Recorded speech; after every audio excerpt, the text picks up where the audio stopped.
दोस्तों आज हम लोग आईएफएससी के बारे में पढ़ेंगे। IFSC stands for international financial service centre या गिफ्ट सिटी बोल सकते हैं। अगर इंडियन टर्म्स में बोले तो गिफ्ट सिटी है, जो कि गांधीनगर गुजरात में स्टैब्लिश्ड है। तो आईएफएससी क्या होता है? आईएफएससी एक जोन होता है जिसको बनाया जाता है या डेवलप किया जाता है to facilitate the international trade transactions और to promote the international trade transactions जो फॉरेन करेंसीज में होती है।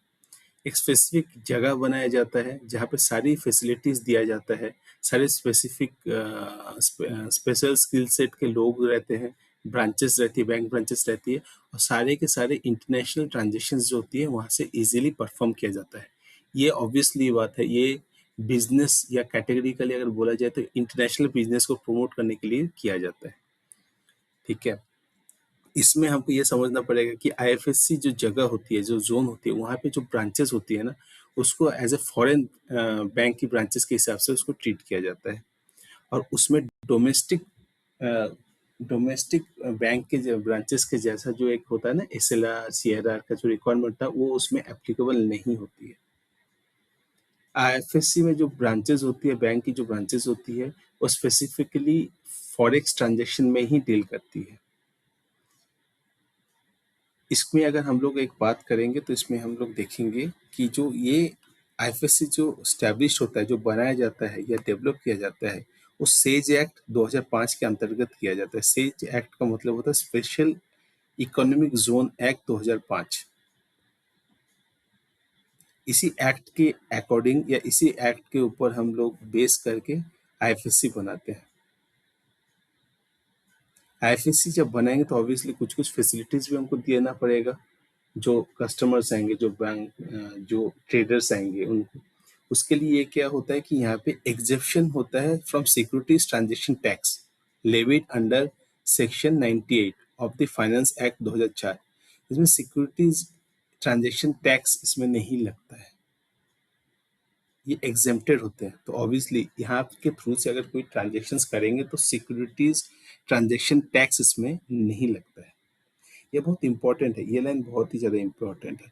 ऐसे भी हम लोग जब भी बात करते हैं बीएफएम की, तो बीएफएम में क्वेश्चंस कभी बहुत स्ट्रेट फॉरवर्ड क्वेश्चंस पूछा नहीं जाता है। यहाँ पे क्वेश्चंस जो आते हैं आपको केस स्टडीज के फॉर्म में आती है। सिंस गिफ्ट सिटी एक ही है तो इससे क्वेश्चंस आने की चांसेस काफ़ी बढ़ जाती है। हो सकता है कि हमको एक ऐसा क्वेश्चन फ्रेम करके दे कि एक आदमी है, एक ट्रेडर है, उसको दो जगह से ऑप्शन मिल रहा है, वो आईएफएससी के थ्रू से भी ट्रांजेक्शन कर सकता है या कोई दूसरे बैंक की ब्रांच में जाके स्ट्रेट अवे वो ट्रांजेक्शन परफॉर्म कर सकता है, तो वो आईएफएससी में क्यों जाए? तो ये रीजन है उसको आईएफएससी में आने का। इसमें क्या है कि अगर आईएफएससी के थ्रू से कोई ट्रांजेक्शन होता है तो it is exempted from securities transaction tax. आप समझे क्वेश्चंस कैसे बन सकते हैं। तो इसके बाद हम लोग जाएंगे यहाँ पे, और एक चीज है गिफ्ट सिटी। ठीक है, तो भारत में, इंडिया में एक ही आईएफएससी है। वो आईएफएससी जो है वो गुजरात में डेवलप्ड है, गांधीनगर में उसको बनाया गया है, जिसका पूरा नाम है Gujarat international financial technology T city या गिफ्ट सिटी उसको बोलते हैं। यहाँ फाइनेंशियल दो बार आया हुआ है, तो आइडियली एक ही बार आना चाहिए, बट बुक्स में सिंस दो बार है तो हम दो बार ही लिखे हैं इसमें। इसको गिफ्ट सिटी जो गुजरात में है वो कब स्टैब्लिश्ड हुआ था? वो स्टैब्लिश्ड हुआ था 5 दिसंबर 2019 में, 5 दिसंबर 2019 में स्टैब्लिश्ड हुआ था। अच्छा, dates are not very important. Dates अगर पूछा भी जाएगा तो हो सकता है कि एक मार्क्स के लिए पूछ लिया जाए, फिलिंग द ब्लैंक्स में कभी कभी आ जाता है, तो ये वाला एटलीस्ट जान के रखिए कि 5 दिसंबर 2019। ऐसे सारे डेट्स याद रखना इस मतलब इस difficult to remember all the dates, but जितना हो सके हम लोग देखेंगे। और एटलीस्ट आप अगर पढ़ भी लेते हैं, थोड़ा सा सुन भी लेते हैं, तो क्वेश्चंस अगर आएगा तो आपको याद आ जाएगा, अच्छा दिसंबर में कोई एक डेट था, तो ऑप्शन से भी आप उससे गेस कर सकते हो। तो गिफ्ट सिटी जो था वो 5 दिसंबर 2019 में स्टैब्लिश्ड हुआ था। 225 कंपनियां थी उसमें, including 3 PSBs, public sector banks, 9 private sector banks and 3 MNC banks थी।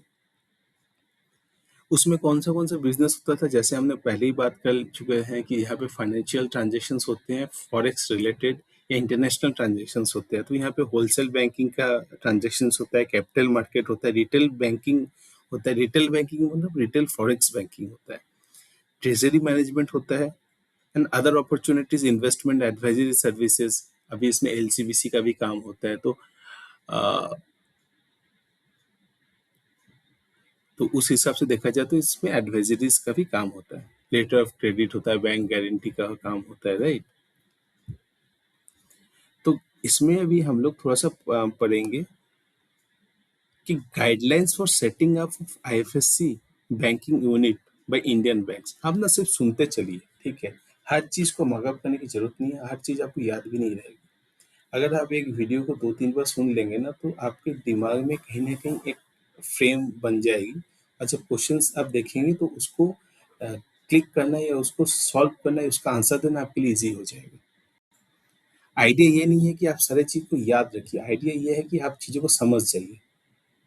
एक बेसिक अंडरस्टैंडिंग हो जाएगा तो आप क्वेश्चंस देख के भी अपना आंसर आप निकाल सकते हो या ढूंढ सकते हो, ठीक है।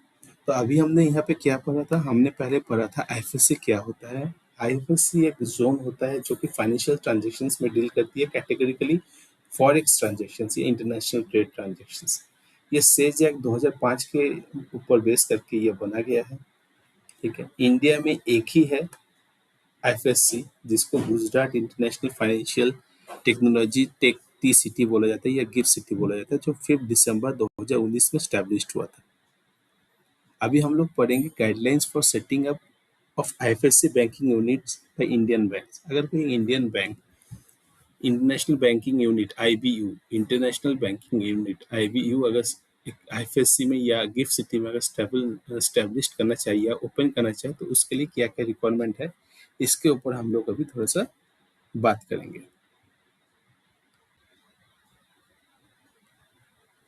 तो हम लोग यहाँ पे बात कर रहे थे guidelines for setting up IFSC banking unit by Indian banks. तो क्या क्या गाइडलाइंस है, अगर एक इंडियन बैंक अगर गिफ्ट सिटी में अगर अपने एक ब्रांच खोलना चाहता है तो उसके लिए क्या क्या रिक्वायरमेंट है, उसी के बारे में हम पढ़ेंगे। इसको भी आप सुनते हुए चलिए। पहले तो ये है कि जो बैंक अपना ब्रांच खोलना चाहता है गिफ्ट सिटी में, that bank itself should be eligible और authorise to deal in foreign currency. अगर मेरे पास अगर फॉरेन करेंसी भी डीलिंग करने का ऑथोराइजेशन होगा तभी जाके ना मैं ब्रांचेस खोलूंगा। अगर मेरे पास ऑथोराइजेशन ही नहीं होगा फॉरेन करेंसी भी डील करने का, मैं ब्रांच कैसे खोलूंगा एक ऐसी जगह पे जहाँ पे ओनली एंड ओनली फॉरेक्स में ही डील होता है। तो ये है प्राइमरी रिक्वायरमेंट। उसके बाद आता है कि मिनिमम कैपिटल रिक्वायरमेंट जो होता है वो 20 मिलियन और equivalent in any foreign currency for IBU. IBU खोलने के लिए मिनिमम कैपिटल का जो रिक्वायरमेंट होता है वो 20 मिलियन होता है। Third point is priority prior permission from RBI is a must.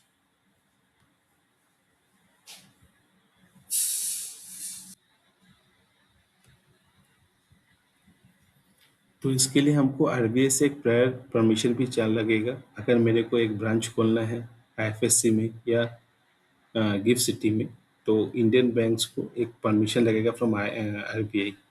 Exemption from CRR and SLR, जैसे हमने पहले ही पढ़ा था कि डोमेस्टिक जो रिजर्व रेशियोज होते हैं वो एप्लीकेबल नहीं होते हैं ब्रांचेस एट गिफ्ट सिटी और आईएफएससी, ठीक है। The fund raised must be from non resident and overseas branches. जो फंड होगा आईएफएससी के ब्रांचेस में that should be from non resident NRI से या overseas branches of the bank से आना चाहिए। Deployment of fund can be done to resident and non resident, लेकिन जो भी डिप्लॉयमेंट ऑफ फंड होगा टू रेसिडेंट्स वो must B complied by FEMA act 1999। Obviously जो रेसिडेंट को हम लोग जो फंडिंग करेंगे, रेसिडेंट में भी हम लोग यहाँ पे जो बेसिकली फंडिंग करते हैं रेसिडेंट कंपनीज को फंडिंग करते हैं टू परफॉर्म फॉरेन ट्रांजेक्शन्स। वो फेमा 1999 में या 1999 में होना चाहिए, फेमा 1999 के हिसाब से होना चाहिए। Cash transaction saving bank account are not permitted. Cash transaction savings bank account नहीं परमिट होता है, मतलब आईएफएससी के जो ब्रांचेस होते हैं या गिफ्ट सिटी के जो ब्रांचेस होते हैं उसमें सेविंग्स अकाउंट के transaction are not permitted and cash transaction भी परमिट नहीं होता है। And Indian AML KYC delinquency जो नॉर्म्स होता है लोन्स में, those are applicable at GIFT City. अच्छा, इसमें हम लोग वेरी क्लियर है कि आईएफएससी जो है इंटरनेशनल फाइनेंशियल सर्विस सेंटर, और इंडिया का जो आईएफएससी है, इंडिया में जो एक आईएफएससी खुला है दैट इज गिफ्ट सिटी। ठीक है। अभी इसमें एक इम्पोर्टेंट फैक्टर आ जाता है IFSCA, international financial service centre authority. IFSCA, international financial service centre authority. इसको आप बहुत ही सिंपल तरीके से अगर हम लोग बिना डेफिनेशंस में जाए इसको समझने की कोशिश करेंगे तो इसको हम ऐसे बोल सकते हैं कि आईएफएससी जो है, इंटरनेशनल फाइनेंशियल सर्विस सेंटर, उसके लिए एक रेगुलेटरी अथॉरिटी बनाया गया जो अथॉरिटी है आईएफएससीए। ठीक है। जब ये नहीं था उस समय क्या होता था, बहुत सारे रेगुलेटर्स थे, आरबीआई, सेबी, पीएफआरडीए, आईआरडीए, ये रेगुलेट करते थे आईएफएससी के ब्रांचेस को, या आईएफएससी में जो बिजनेस होते थे उसको वो रेगुलेट करते थे। बट अप्रैल 27 2020 में under the IFSCA act 2019 IFSCA established हुआ। कौन सा एक्ट था? IFSCA act 2019। कौन से डेट में स्टैब्लिश्ड हुआ है? 2020, 27 अप्रैल 2020। ठीक है। इसका हेडक्वार्टर क्या यहाँ पे है? गांधीनगर, अगेन गांधीनगर गुजरात में है। ये यूनिफाइड अथॉरिटी है development and regulations of financial product and services of IFSC. एक यूनिफाइड रेगुलेटर है। जैसे मैंने बोला पहले बहुत सारे रेगुलेटर हुआ करते थे, उसके बाद मोर और less IFSC is the regulator for IFSC. ठीक है। इसमें एक चीज हमको समझना पड़ेगा, इंडियन एंड फॉरेन बैंक को अपना ब्रांचेस खोलने के लिए आईएफएससीए से का परमिशन लेना पड़ेगा, ये लाइसेंस लेना पड़ेगा आईएफएससीए से। ठीक है। सेकेंड एक पॉइंट आ जाता है, पेरेंट बैंक का कुछ रिक्वायरमेंट रखा गया है। ये रिक्वायरमेंट हमने पहले भी पढ़ा था। जैसे मिनिमम कैपिटल रिक्वायरमेंट है 20 मिलियन यूएसडी। ठीक है, 20 मिलियन यूएसडी, ये स्पेसिफिक रिक्वायरमेंट आ गया इंडिया के कॉन्टेक्स्ट में। 20 million USD parent bank level में उसको मेंटेन करना पड़ेगा। No objection letter from home country regulator एक ले देना पड़ेगा। अगर इंडिया का बात करें तो वो आरबीआई हो जाती है, या कोई अगर फॉरेन ब्रांच अगर बैंक अगर खोलना चाहता है अपनी ब्रांच, तो उसको अपने फॉरेन करेंसी में, अपने होम कंट्री में जो रेगुलेटर है उससे एक एनओसी लेना पड़ेगा। ठीक है। Letter of comfort from parent bank regarding liquidity and resource support to IBU, ये सिंपली है, आप समझिए, लेटर ऑफ कंफर्ट लेना पड़ेगा पेरेंट बैंक से। एसएलआर सीआरआर नहीं एप्लीकेबल होता है। IBUs are required to maintain LCR and net stable funding ratio at IBU level। ठीक है।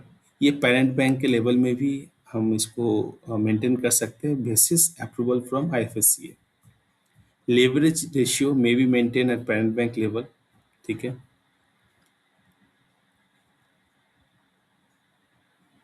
और ये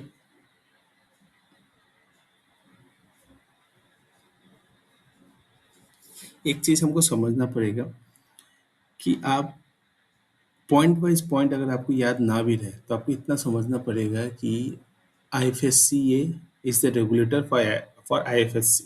ठीक है। इसमें दो तीन चीज़ें मोटा मोटा हमको समझ के रखना पड़ेगा। एक चीज़ हमको ये देखना है कि 20 मिलियन यूएसडी का एक कैपिटल रिक्वायरमेंट है, ये बहुत इंपॉर्टेंट है। 20 million USD, I don't think कि इसमें बहुत ज़्यादा डिफिकल्टीज होने वाली है इसको रिमेंबर रखने में। एसएलआर सीआरआर डोमेस्टिक रिक्वायरमेंट नहीं एप्लीकेबल होती है। ठीक है। आपका होम कंट्री का जो रेगुलेटर है उससे एक एनओसी चाहिए होता है, पेरेंट बैंक से कंफर्ट लेटर चाहिए होता है। ठीक है। ये मोटा मोटा रिक्वायरमेंट है। एक रिक्वायरमेंट है कि आपको retail deposit reserve ratio on daily basis 3% of the deposit rest from individual outstanding as the end of the previous working day. एक आईबीयू को एक रिटेल डिपॉजिट रेशियो मेंटेन करना होता है on daily basis at 3% of the deposit raised from the individual outstanding at the end of the previous day में जो deposit, individual deposit जो outstanding है उसका 3% डेली बेसिस पे मेंटेन करना पड़ता है। इसको बहुत सिंपली से 3% आप याद रखिए, 3% से रिलेटेड ही आएगा। ठीक है।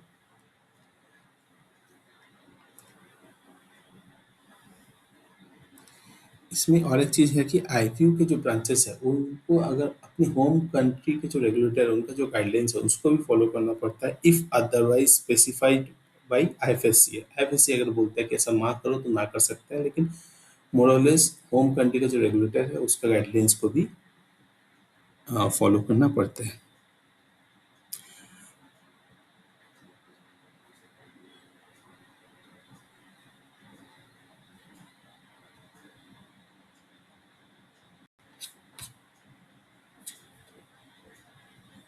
अभी हम लोग देखेंगे कौन से एक्टिविटीज होता है आईबीयू लेवल में, इंटरनेशनल बैंकिंग यूनिट। इसमें क्या होता है, एलिजिबिलिटी अगर हम लोग देखेंगे, IBU can undertake transactions with resident, resident के साथ भी कर सकता है फॉर डिप्लॉयमेंट फंड। ठीक है, डिप्लॉयमेंट फंड उनसे पैसा नहीं ले सकता लेकिन डिप्लॉय तो कर ही सकता है, उनको लोन दे सकता है। And non resident entities other than individual HNIs and retail customers. यहाँ पे मैंने पहले ही हम लोग बात किए थे कि ये बिजनेस ट्रांजेक्शन को प्रमोट करता है, तो नॉन रेसिडेंट के साथ भी ये डील करता है, बट अदर देन इंडिविजुअल एचएनआईज और रिटेल कस्टमर। ठीक है, बिजनेस कस्टमर्स के साथ वो करते हैं ट्रांजेक्शन, रिटेल कस्टमर्स के साथ नहीं करते हैं। करेंसी रेस्ट्रिक्शन आईबीयू में सारे ट्रांजेक्शन जो होते हैं वो फॉरेन करेंसीज में होता है, आईएनआर में नहीं होता है। ठीक है। Exception for INR, IBU are permitted to hold special rupee accounts. वो स्पेशल रुपी अकाउंट होल्ड कर सकते हैं for administrative and statutory expenses, उसके लिए वो कर सकते हैं। Local INR operations must go through an authorised dealer, authorised dealer के थ्रू से वो लोकल ऑपरेशंस आईएनआर में कर सकते हैं। ये categorically administrative and statutory expenses के लिए यूज होता है। ठीक है। Savings account are not allowed at IBU, only current account and deposits are allowed.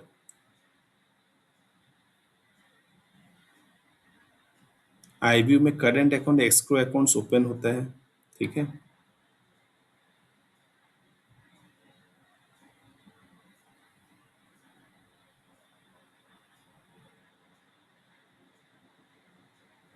Escrow account अगर हम लोग बात करेंगे तो they can open foreign currency accounts subjected to FEMA regulations.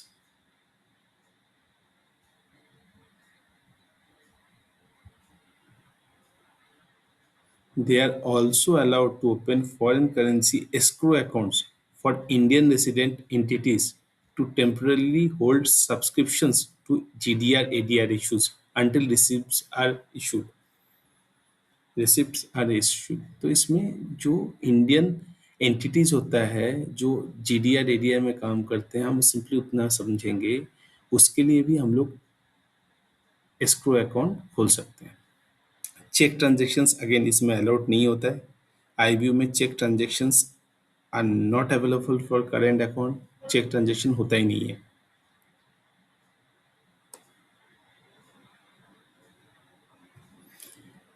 अभी आईबीयू में हम लोग डील कैसे करते हैं, हमने स्टार्टिंग में बोला था IFSC international financial service centre का जो मेन रिक्वायरमेंट है वो इंटरनेशनल बिजनेस को प्रमोट करने के लिए वो किया जाता है, राइट। तो इंडिया में जो एकलौता आईएफएससी सेंटर है दैट इज गिफ्ट सिटी। ठीक है। तो इसमें हम लोग एक्सपोर्ट रिसीवेबल पे काम करते हैं, डेरिवेटिव्स में काम करते हैं, अंडर राइटिंग में काम करते हैं, सब्सिडीज जॉइंट वेंचर्स अगर देखेंगे तो उनको भी सर्विस प्रोवाइड किया जाता है। अगर मैं categorically subsidies and joint venture का बात करूं, can deal with wholly owned subsidies और joint ventures of Indian companies registered abroad. जो इंडियन कंपनीज होती है जो कि रजिस्टर्ड है अब्रॉड में, उसके साथ भी डीलिंग्स होती है आईबीयू में।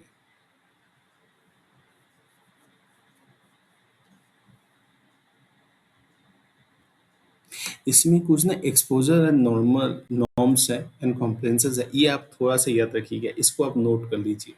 ठीक है। एक्सपोजर सीलिंग क्या होता है, limited to 5% of the parent bank's tier one capital for a single borrower. ठीक है।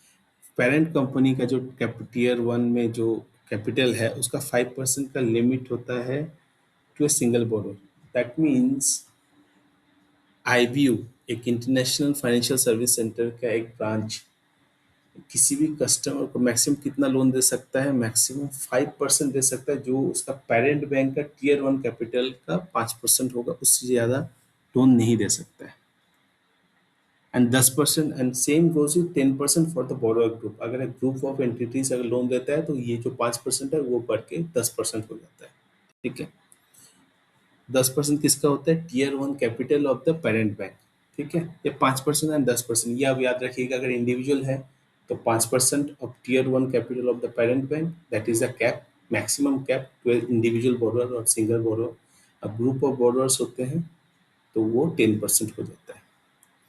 एंटी मनी लॉन्ड्रिंग, हाँ, एंड मनी म्यूल अकाउंट्स और ये सब जो होता है उसका इंस्ट्रक्शन जो आरबीआई का होता है उसको फॉलो करना पड़ेगा। ऑब्वियसली आरबीआई इज द हमारा रेगुलेटर है, तो उसका जो गाइडलाइंस है उसको हमको फॉलो करना ही पड़ेगा।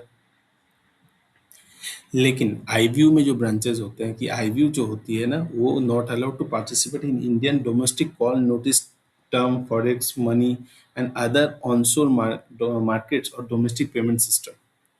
वो कॉल मनी नोटिस मनी जो within the within the country जो डीलिंग सिस्टम्स है ना, उसमें वो डील नहीं करती है स्ट्रेट अवे। ठीक है, एक्सेप्शन सर होती है वहाँ पे कुछ कुछ, बट हम उतना नहीं जाएंगे। तो आप सिंपली ये समझो डोमेस्टिक कॉल नोटिस मार्केट में जो एक होता है ना इंटर बैंक जो मार्केट होता है, वो सब में वो डील नहीं करती है। आईबीयू को एक स्पेशल अपने लिए सेपरेट नॉस्ट्रो अकाउंट भी मेंटेन करता पड़ता है विद कॉरेस्पॉन्डिंग बैंक। ठीक है,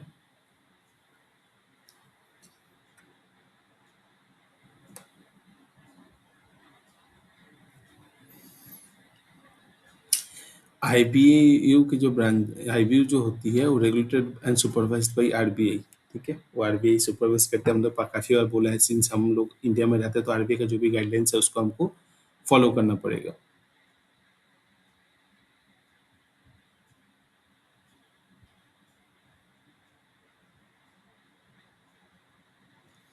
आईबीयू में मेंटेन एसएनआरआर, स्पेशल नॉन रेसिडेंट रुपी अकाउंट। स्पेशल नॉन रेसिडेंट रुपी अकाउंट भी आईबीयू मेंटेन कर सकती है।